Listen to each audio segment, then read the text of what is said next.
Hello and welcome to the Australian Institute of Insider Threat. This is the fourth week of the Global Insider Threat Awareness Month called GITM. Hi, I'm Boris Fisher and I'm the founder of the Australian Institute of Insider Threat. In today's video, we have a special guest all the way from Biloxi, Mississippi, USA. I hope I pronounced it correctly. You Ryan did. Rambo, who is the Executive Vice President of IXN Solutions, focusing on the defensive counterintelligence. Spies might seem like a throwback to the early days of the Cold Wars, but they are now more common than ever. They are targeting our critical and nation's assets. And in today's video, we are going to answer why and how counterintelligence can help in minimizing insider threats and the risk from people doing bad things. Welcome, Ryan. Glad to have you on board. Well, thank you so much, Boaz. And I'll tell you, I am honored that you asked me to do this video. I'm thrilled. I guess for your audience, I'll tell you a little bit about myself.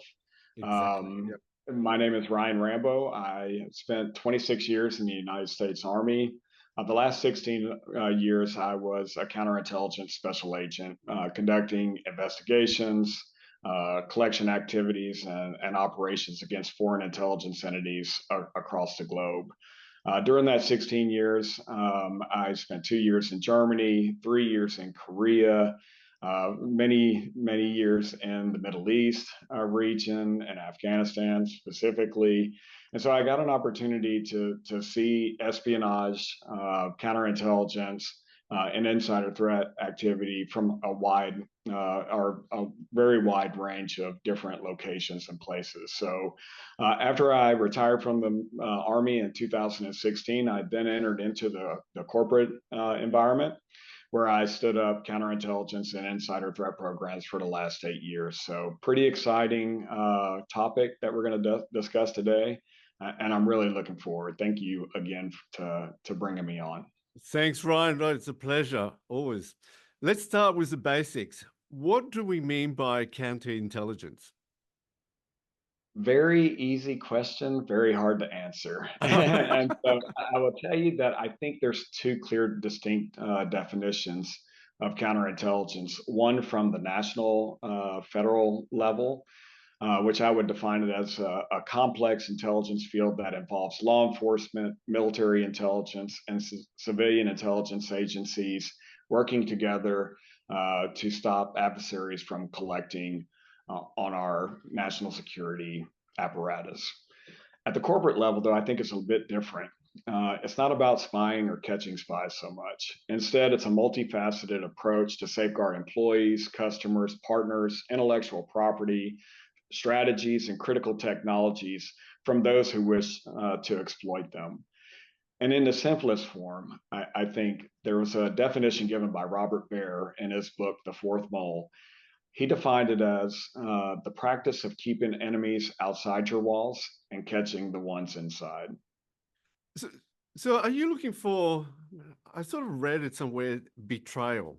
So really looking for people that might betray. Would that be the sort of the analogy one can put? Yeah, I think so. I think that's a very fair assessment. I mean, we're looking for people who, for whatever reason, whether it's a significant life event, some other aspect of their life that have, transitioned them from being a loyal, dedicated employee to a disloyal Yeah, yep, employee yep, that's out setting out to do something nefarious that could cause damage to the company. yeah. What, what do you, so how do you differentiate between sort of defensive counterintelligence and offensive? I'm just very curious about that. Yeah, and so we rarely talk about the offensive side, but we spend a great deal of time talking about the Yeah, defensive side. Defensive side is more, it's outreach program, it's training and awareness, it's engagement, and we're not looking to take action against a foreign intelligence entity or an international terrorist organization.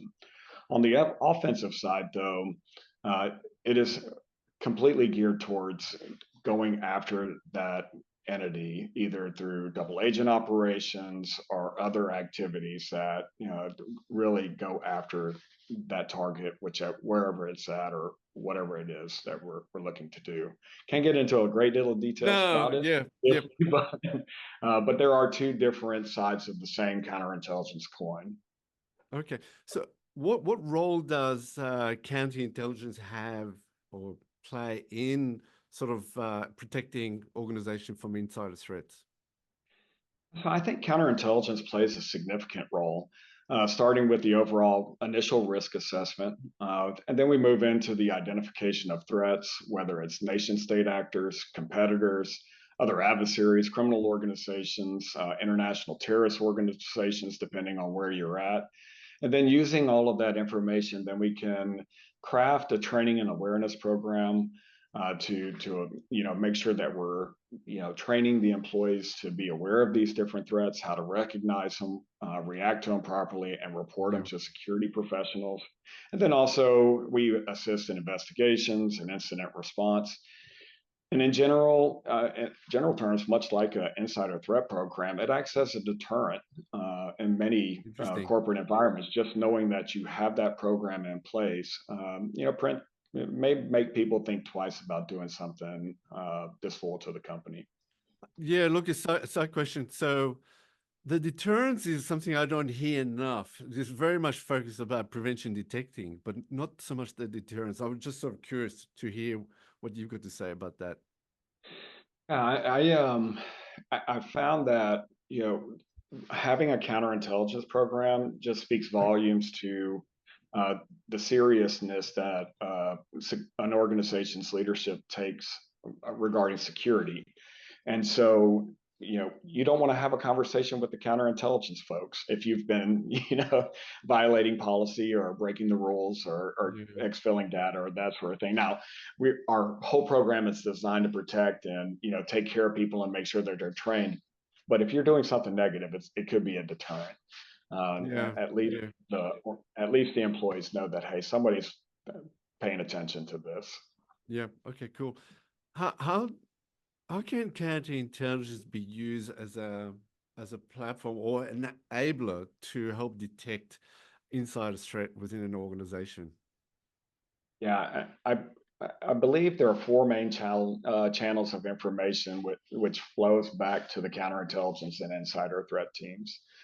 These channels are employees, cybersecurity tools, open source information, and liaison with internal departments and also external organizations. CI professionals use their experience and training to ensure that channels are properly tuned in to pick up on indicators and warnings of insider threat activity or external influences, which may be a motivational factor for someone to become an insider risk or insider threat. Our professionals also have a deep understanding of the indicators of espionage, which most insider threat cases obviously don't rise to that level. But many of the indicators of insider threat activity present themselves in a very similar way. Yeah, because I think so. Correct me if I'm wrong. I mean, things like risk profiling, behavior monitoring. These are the things that when I think about counterintelligence, I usually look at some of these core techniques, if that makes sense. Human intelligence is another way. So to help maybe the insider threat team, I sort of really get a better understanding and an intelligence. Well, I would clarify one thing though. I don't think so. I don't think that counterintelligence professionals profile citizens or Oh, okay. employees. Now, we know that our adversaries do. Our Yes. adversaries routinely profile our employees to take a look for the Yes. right profile for them to make them more susceptible to Yeah. recruitment.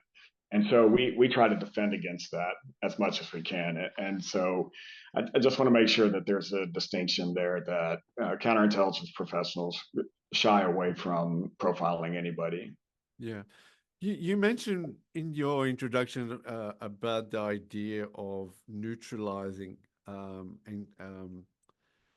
the adversaries from maybe colluding with an insider and so forth. Can you sort of explain a little bit more about how counterintelligence helps in that regards?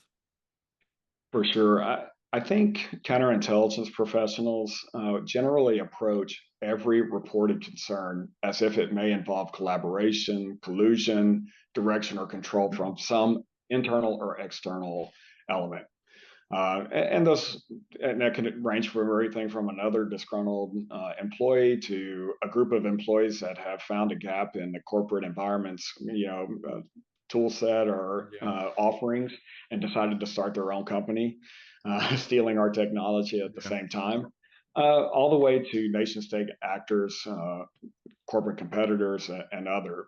And so I think that's our starting point, since it potentially has the most significant impact if we can prove that that person is under control and direction of some other entity. And so we investigate and gather evidence in a way that preserves further investigation by federal law enforcement when it's necessary. So, yeah, I think we spend a great deal of time as counterintelligence professionals studying our adversaries, especially nation state intelligence organizations, some of their historical failures and successes, their collection requirements, the geopolitical side of things. So I think that's all of the good stuff that counterintelligence professionals bring to the fight. Yeah, very, very interesting. So one of the key questions I want to ask you is artificial intelligence. Yeah. Given it's had such a big play in the last 6 months, how has that impacted both in terms of gathering information or evidence, as you say, but also used as a tool to help you maybe solve cases?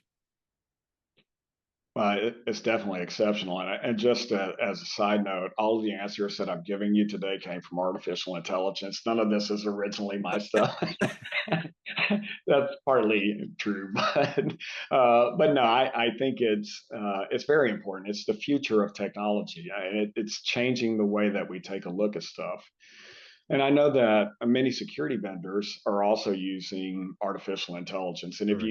if you believe everything that they say, it's making a world of difference. But I'm not convinced that it is there. But I do believe there are technologies on the market that are quickly learning what baseline activities should look like based on user activity or user roles and access levels. And then the artificial intelligence will look for anomalies Yeah. whenever Yeah. people in similar roles deviate from the baseline. And so I think there's a lot of value in what they're doing. Plus, it scales very quickly. So you can cover down on large organizations using this technology. But I don't think it's at a point to where it solves all of our problems just yet. I think at this point we have to consider AI as just another tool in our toolbox. Yeah. Uh, Yeah. and I'll reiterate that, employee reporting, OSINT, and liaison, I think are just as important channels as any technology tool Yeah, that we have. interesting. Yeah, very interesting because I think a lot of the technologies that I've seen or come across recently have been promoting as one of the key differentiations is that AI that's been embedded as part of the security solution. And I'm not sure whether it's generating a better outcome, if, Yeah. if from my opinion. But look, what does it take for someone that is thinking about going into counterintelligence? What are the skills necessary for working such a role? Well, first you have to be devilishly good looking. But but I would say, I'm sorry, I'm American. I've got to throw those things out there Yeah, every that was once. all good. Yes. But honestly, I think great counterintelligence professionals are analytical thinkers with an emphasis on kind of history and geopolitics. They have great investigative skills. They're capable of walking step by step, like a checklist mentality through investigations. They have high integrity, discretion, adaptability, cultural awareness, and intelligence. Attention to detail and interpersonal skills. I mean, we have to be able to communicate and talk to people. But Oh, in my opinion, one of the most important traits that counterintelligence professionals should have is patience. Building and running a corporate or government defensive counterintelligence program rarely shows an immediate ROI. It takes time to understand the operating environment, threats, risk, personalities, and to become a trusted member of the team. And in many cases, it takes time for an insider threat or counterintelligence investigation to unfold as well. So you may get a piece of the puzzle today, another 3 months from now, Yes. and so on until you get a full understanding of the threat or risk that you're facing. So I would say patience, analytical thinking, and a great memory are extremely Yeah. important. And plus the good looks, by the way. Ah, that's a good looks.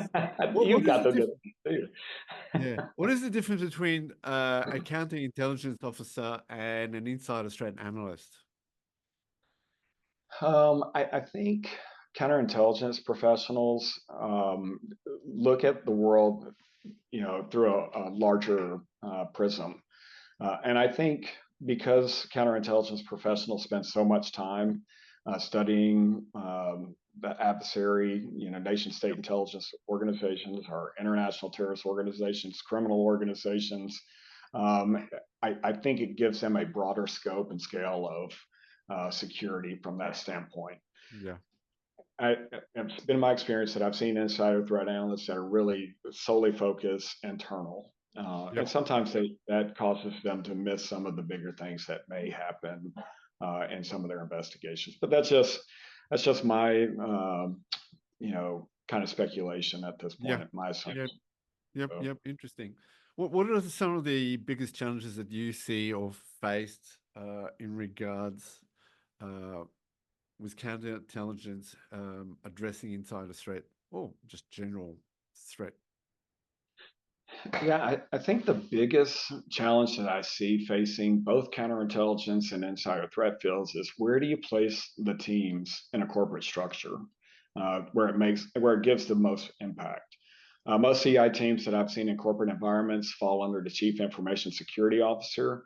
I love chief information security officers. This is not a knock on them, but they love their cybersecurity tools. Yeah, And they do. any deviates left or right from that makes them feel a bit uncomfortable. It's a little squishy for them.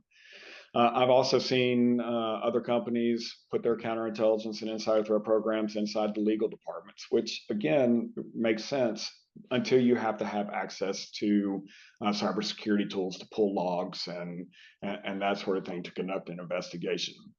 So I think we're still trying to figure out where the best placement is for these teams.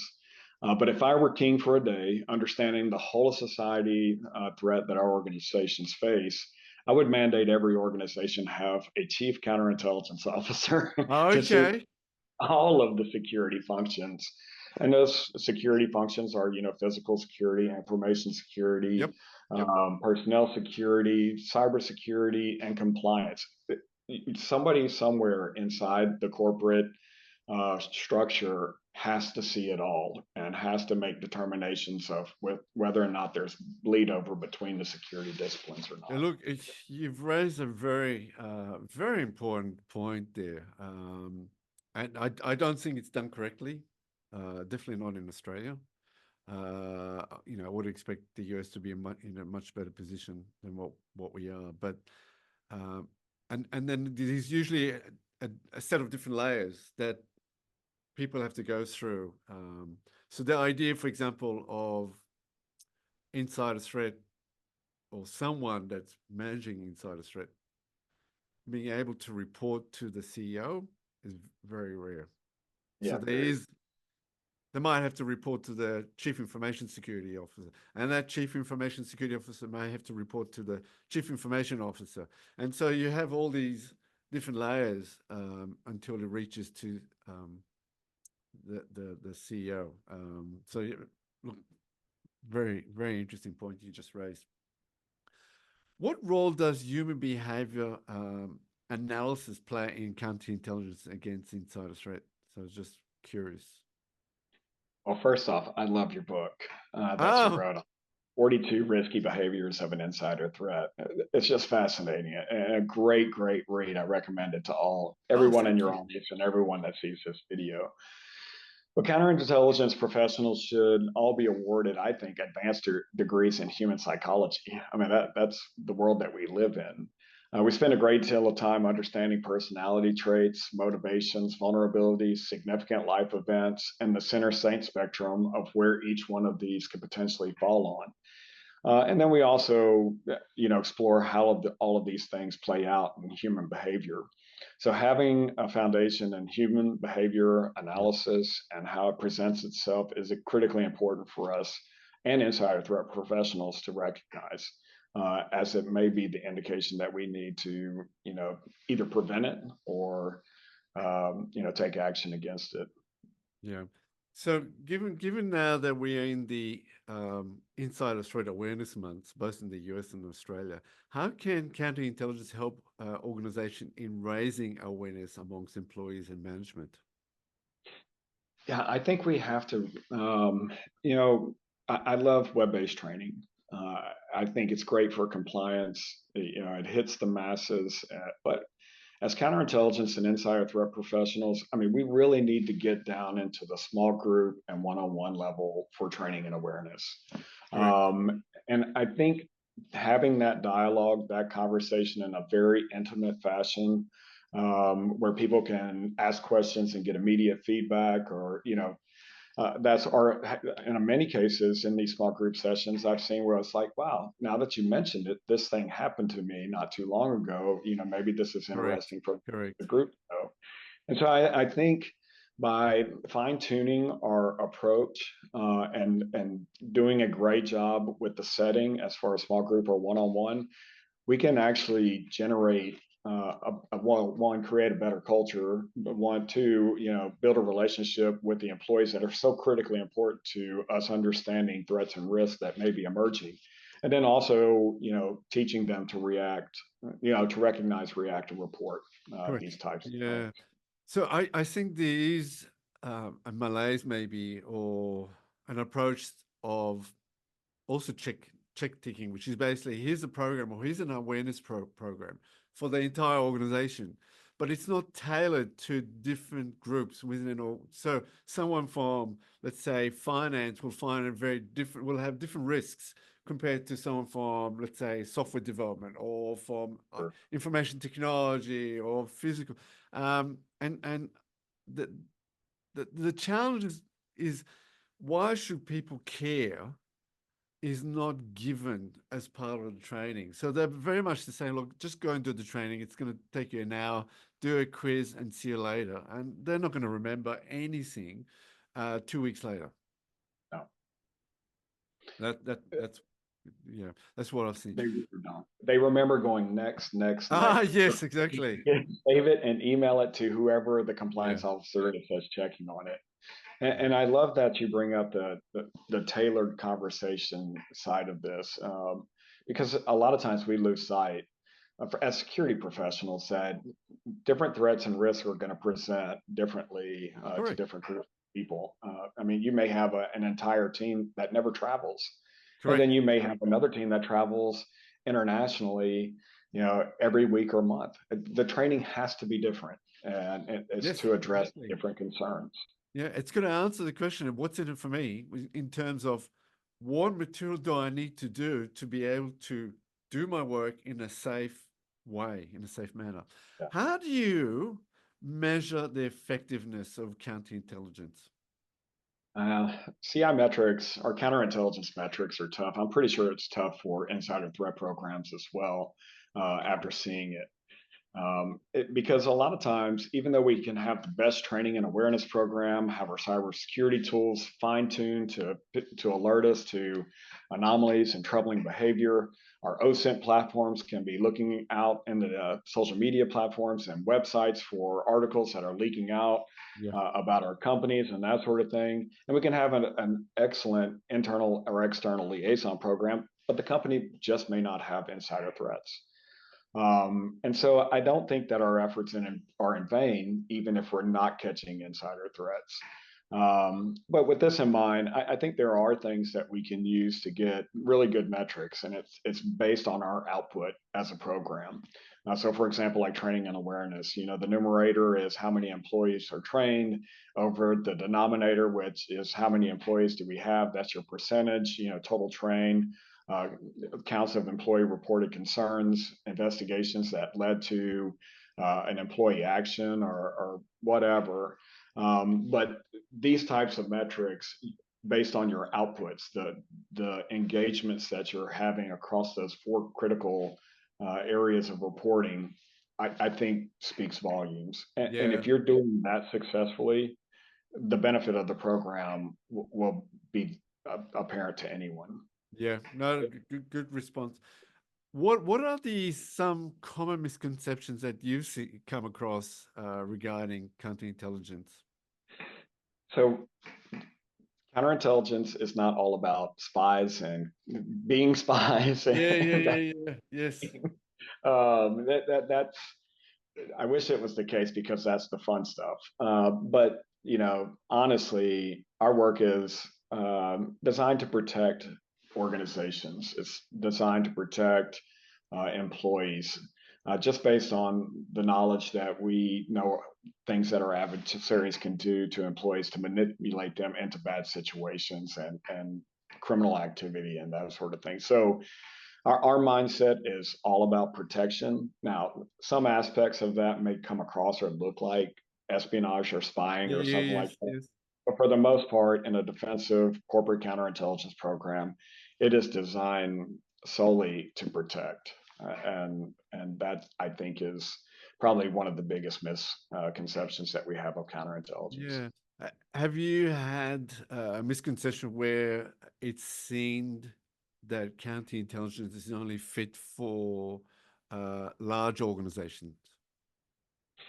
Uh, I think there is some truth to that. I mean, there are organizations that probably don't need a counterintelligence program, and they're smaller. Yeah, But yes, I have also seen smaller companies that had incredibly impactful technology yes. that competitors and adversaries wanted or desired that could absolutely. So I don't think it's really necessarily based on the size of the company. It's more about the intellectual property and technologies that they have that would either justify or not justify having a counterintelligence program. How's counterintelligence evolved over the years? I think it's refreshing to see more counterintelligence positions and programs opening up in the corporate space. Yeah, Historically, we've depended on our governments to provide us this service, this yes. overarching umbrella of counterintelligence that protected both, our national security information and also filtered down to protect our corporate environments.